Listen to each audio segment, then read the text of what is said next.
and this is their latest offering. Here you get a 5.5-inch Full HD display which looks bright, has good color reproduction, but then when you take it outside, it reflects, and that is not cool. What is cool though is this design. You get an all metal design here, and at the back you see this brushed metal look, which is cool. Now the USP of the Epic One is its Deca-core Helio X20 processor. Yes, Deca-core. It uses a tri-cluster architecture, which means you have 3 cluster of cores which would be able to handle your performance at 3 different levels. There's 3 GB of RAM and 32 GB of expandable storage. All this transforms to a good, lag-free and smooth performance. Your real-world usage would be taken care of quite smoothly. Yes, smoothly is the word.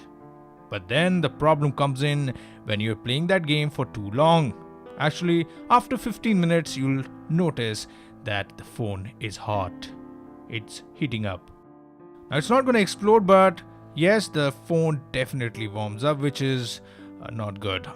We hope that an update could take care of that. The phone is running on Android Marshmallow with InFocus's own UI on top. The interface is neat and clean and you'll get used to it. Plus there is also that app drawer, which is good. There is a little bit of bloatware, but that doesn't really affect the performance of the phone. Coming to the 16 megapixel camera, let's just say it's decent because that's not what you will buy this phone for. In ideal lighting conditions, you get good results, but zoom in and the details are missing. The low light performance is also not very good. The phone is powered by a 3000 mAh battery, which should mean that it should last you the day, but it doesn't. But here comes quick charging. You can charge your phone quickly before leaving your office and your house. So the InFocus Epic1, it's priced at 12,999 rupees, which is good. But then this is a segment where you have the likes of the Redmi Note 4, which just been launched, and also the CoolPad Cool 1, which is the Le Echo Le 2 in a totally new avatar, so to say. But those phones are really good, and that's why we draw a comparison, and when we compare it, we say